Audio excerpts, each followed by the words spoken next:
Bonsoir à tous et bienvenue pour cette première édition de l'année 2025. Nouvelle année, nouveaux défis et toujours au rendez-vous pour vous informer. Voici les titres de ce journal. Cyril Levelli est officiellement le nouveau préfet de Saint-Martin et Saint-Barthélemy. Une nomination historique puisqu'il devient le premier préfet de plein exercice des îles du Nord. La sécurité sera l'une de ses priorités, comme il l'a rappelé lors de son discours d'installation. La sénatrice Annick Petrus a d'ailleurs interpellé le Premier ministre cette semaine après plusieurs faits de violence. Vendredi 14 février, jour de la Saint-Valentin, et à Saint-Martin, l'amour est au rendez-vous. Chaque année, de nombreux couples choisissent notre île pour se dire oui dans un cadre idyllique. Enfin, le carnaval arrive à grands pas. Pour se préparer aux parades, l'événement Get Fit to Fête fait danser les amateurs de soca chaque vendredi. Vendredi dernier, c'était à Cartier d'Orléans et nous y étions. Cyril Levelli a pris ses fonctions lundi dernier après avoir occupé le poste de secrétaire général de la préfecture des Bouches-du-Rhône et sous-préfet de Marseille. Il devient le tout premier préfet de plein exercice des îles du Nord. Lors de son discours, il a mis l'accent sur la lutte contre la délinquance, un enjeu majeur pour le territoire. La question de la sécurité est en effet au cœur des préoccupations. Cette semaine, la sénatrice Annick Petrus a interpellé le Premier ministre Bruno Retailleau après plusieurs faits de violence impliquant des armes. On l'écoute. Avec un taux de criminalité 5 fois plus élevé que dans l'Hexagone, Saint-Martin est confronté à une insécurité croissante, nourrie par le narcotrafic, la circulation illégale des armes et une délinquance de plus en plus précoce. Fusillades, braquages, agressions, la population est inquiète et l'image de notre territoire se détériore.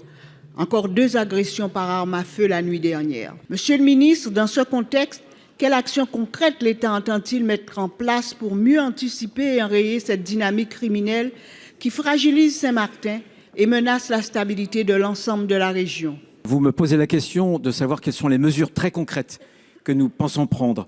Eh bien, 3 mesures, très rapidement. La première, c'est d'avoir nommé un préfet de plein exercice. Il ne l'était pas avant.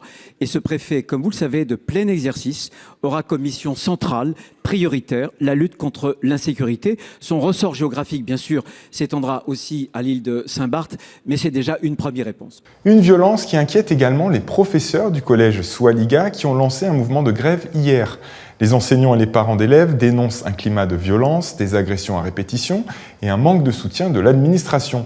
Après un rapide cortège vers la préfecture, les professeurs ont été reçus hier par le préfet pour exposer leur inquiétude. C'est finalement ce matin que le vice-recteur s'est rendu au collège. Les enseignants sont satisfaits de cet échange, mais attendent des mesures concrètes et immédiates. Le problème, il reste toujours le même, c'est que ces élèves-là, aujourd'hui, lundi, les problèmes de sécurité et le problème de harcèlement et le problème de violence, il n'est pas réglé parce qu'il n'y a pas eu identification par tous les professeurs des élèves qui posent problème. Il y a eu toute une proposition à propos des protocoles. Maintenant, il faut un moment de réflexion sur ces protocoles et la mise en place de ces protocoles de manière ferme, parce qu'il est hors de question qu'un élève impuni le reste, et il est hors de question qu'un élève victime ne soit pas entendu et ne soit pas aidé. Les élèves problématiques, les victimes, la gestion des victimes, la mise en place des protocoles, la détection des élèves problématiques, tout ça doit être fait, et tant que c'est pas fait, les parents vont pas lâcher. Du 10 au 25 février, la collectivité de Saint-Martin lance une campagne de capture des animaux errants sur le domaine public. Bien que l'arrêté concerne aussi les chats errants, l'opération cible principalement les chiens. Les propriétaires sont donc appelés à garder leurs animaux sous stricte surveillance pour éviter toute capture. Pour en savoir plus sur les règles à respecter, nous écoutons la responsable des services. En général, les chiens doivent être attachés ou chez soi durant ou après la capture de chiens. Par rapport aux chiens qui sont capturés, qui sont censés être mis en refuge pour une adoption ou l'euthanasie. Légalement, c'est 7 jours. On ne peut pas les garder plus longtemps parce que nous ne sommes pas un refuge, on est un fourrière. Donc, si c'est un chien qui a été identifié avec un puce, le chien, on va sur ICAD, on retrouve le propriétaire, le chien est remis à la personne. Par contre, il faudra payer les frais de capture et les repas qui sont donnés. Les chiens qui ont un collier mais ne sont pas identifiés et mis en refuge, et si la personne veut les récupérer, ils doivent payer les frais et le pucetage auprès du veto. Et après ça, les chiens sont rétablis aux propriétés. Une enquête publique est ouverte du 17 février au 18 mars 2025 sur le plan territorial de gestion des déchets. Ce plan prévoit plusieurs projets importants, la création de nouvelles déchetteries, l'agrandissement de la décharge de cul-de-sac et l'étude d'une unité de valorisation énergétique pour produire de l'électricité à partir des déchets. Les citoyens sont donc invités à consulter le dossier et à partager leurs observations en ligne ou sur place. Laurent Guillaume, directeur du département Transition écologique, revient sur les objectifs de ce plan et les défis à relever. Essentiellement un renforcement des infrastructures pour pouvoir continuer à offrir un service des moyens de collecte adaptés aux différents administrés. Renforcer aussi notre devoir de police et de contrôle sur ce sujet. C'est beaucoup de choses qui remontent parce que les infrastructures ont évolué récemment. Après, il y a des usages qui sont toujours pas bien entrepris, c'est-à-dire qu'on doit apporter les ordures ménagères dans les bacs de collecte des ordures ménagères, autant que possible les déchets recyclables dans les infrastructures de recyclage, parce que tous ces déchets qui ne sont pas recyclés, ils sont apportés à l'enfouissement, vers la décharge. Et ça vient saturer d'autant plus vite la décharge, en plus des contraintes environnementales que ça peut donner. Et ça, ce sont des nouveaux, encore des ouvrages qui se retrouvent très rapidement obsolètes, et qu'on doit remplacer avec des investissements qui sont très conséquents. Et ces investissements, ils sont financés par la taxe d'enlèvement des ordures ménagères, qui est collectée sur la taxe foncière. Vendredi 14 février, jour de la Saint-Valentin, et qui dit Saint-Valentin dit amour. Pour ça, Saint-Martin à la côte. Chaque année, de nombreux couples choisissent notre île pour sceller leur union dans un cadre paradisiaque. Reportage d'Alexandre Guricola, qui s'est glissé dans les préparatifs d'un mariage. Chaque détail a son importance. Erika et Jared se préparent à vivre l'un des plus beaux jours de leur vie. Orchestré par Chantal, experte en mariage à Saint-Martin depuis 20 ans. Moi, je fais ce métier parce que je suis une passionnée d'amour et d'émotion. On a beaucoup de mariages qui vont arriver à l'issue de la Saint-Valentin. Ils choisissent de venir à Saint-Martin souvent parce qu'ils ont des souvenirs à Saint-Martin. Très souvent, leurs parents, leurs grands-parents ont eu des maisons où c'est un lieu de vacances pour eux. Donc c'est un souvenir d'enfance et ils ont envie de faire connaître à tous leurs amis et à toute leur nouvelle vie en fait un lieu qui a été important pour eux. En cuisine comme en salle, le rythme s'accélère. Ce restaurant de plage du côté hollandais s'apprête à recevoir une 50aine de touristes fraîchement arrivés de Boston. Une mission bien rodée pour l'équipe de 10 femmes qui peut organiser jusqu'à 10 mariages par mois en haute saison. On n'a pas vraiment l'impression de travailler parce que les gens ils sont heureux d'être là. Nous on est heureux de travailler donc c'est vraiment une ambiance festive et ça m'apporte beaucoup de faire les mariages. Restauration, logement, décoration, musique. Au total, le couple a déboursé 50 000 € pour se dire oui à Saint-Martin. Pour Erika et Jared, se marier sur la Friendly Island était une évidence. I've been coming to the island for about 30 years now. My grandparents have owned a house here for many, many years. So I grew up coming to the island. We just loved it. It's our second home and there was never another option besides here. La journée touche à sa fin, l'équipe se retire discrètement pour laisser place aux jeunes mariés. Pour Chantal et son équipe, le calendrier des mariages 2026 est déjà à moitié rempli, une preuve que se marier à Saint-Martin, c'est un grand oui.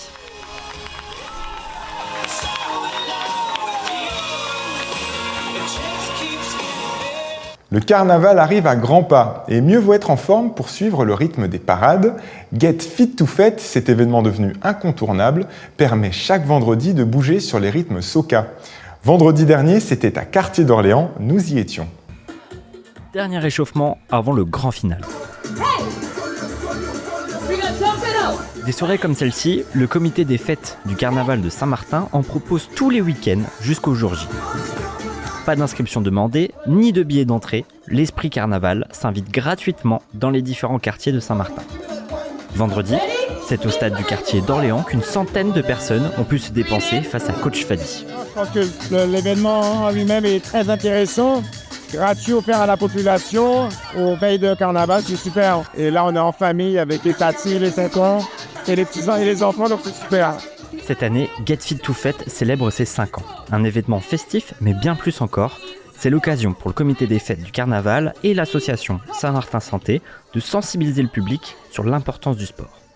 On a créé cette plateforme où les gens sont amenés à venir se déplacer pendant 1 heure gratuitement. Encore nos efforts justement pour sensibiliser les gens sur l'importance d'avoir une activité sportive. Et donc du coup, c'est pour ça qu'on le fait. Et on le voit d'année en année. Donc les gens adhèrent justement au concept. Ils viennent se défouler et se préparer justement pour les festivités carnavalesques.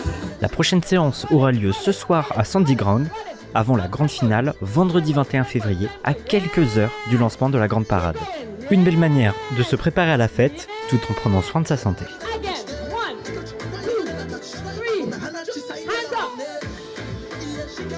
Et la soca a laissé place au rythme des tambours qui se sont invités dimanche, toujours à Quartier d'Orléans, un rendez-vous que les danseurs ne rateraient pour rien au monde. Je loupe rien. Tout ça c'est carnaval, tu vois cette visa ici. Because it's okay to give back to the community and I just love dancing, so it's more present to you guys. We supported us dancing, so now we supported community. Et pour ne rien rater du carnaval, vous retrouverez l'association Rhythm & Groove ce dimanche à Sandy Ground de 16h à 18h et la grande finale du Get Fit to Fête vendredi 21 février. Et à marquer sur vos agendas, cette année, IOTV et Orange vous entraîneront au cœur des parades le dimanche 23 février et dimanche 2 mars que vous pourrez suivre en direct sur IOTV. Créé en octobre 2022, le FCE Saint-Martin est l'antenne locale du réseau national Femmes Chefs d'entreprise, qui regroupe près de 2500 entrepreneuses en France. Baya Yassine, responsable communication à la CCISM, a été récemment élue présidente. Nous l'avons rencontrée quelques heures avant sa première assemblée générale qui s'est tenue jeudi soir à la CCISM. FCE, au niveau national, est une association très reconnue et qui pèse son poids dans tout l'écosystème économique des territoires qu'il représente. On sait bien qu'à Saint-Martin, on a un fort tissu économique composé de femmes, qu'elles soient chefs d'entreprise ou à responsabilité. Donc pour nous, effectivement, il est important qu'aujourd'hui, elles soient représentées et qu'aujourd'hui, elles pèsent dans les décisions du territoire. Avis à tous les artisans de Lille, les inscriptions pour le 2e salon de l'artisanat sont ouvertes jusqu'au 19 février. Un salon qui se tiendra le 5 avril et qui mettra à l'honneur les artisans de Lille, sculpteurs, céramistes, couturiers, bijoutiers ou encore peintres. Une belle occasion pour le public de découvrir des talents uniques et d'échanger directement avec les créateurs. Évidemment, c'est gratuit pour les visiteurs. Alors, tous ces objets sont fabriqués localement. Il y aura donc des démonstrations, c'est ça qui sera intéressant sur le salon, parce qu'ils vont nous montrer comment ils fabriquent leurs objets, qu'est-ce qu'ils font avec, quels matériaux ils utilisent, et ça c'est super intéressant. Et en plus, pendant ce salon, il y aura un défilé de mode, et ce sera également animé par un DJ et un animateur. Les inscriptions pour les artisans sont ouvertes jusqu'au 19 février. Donc je vous invite, si vous êtes artisan, si vous avez quelque chose à proposer, à nous montrer, de vous inscrire. Football ce week-end, la 5e journée du championnat territorial avec la rencontre ce samedi, Saint-Louis Stars, Orléans Attackers à 20h au stade Telbert-Carty. Le match Juventus Saint-Martin Junior Star, qui devait avoir lieu également ce week-end, est lui reporté. Et c'est la fin de cette édition. Vous pourrez retrouver ce journal dès demain sur notre site internet iotv.fr. Merci à toute la rédaction. Je vous donne rendez-vous vendredi prochain. Très bon week-end.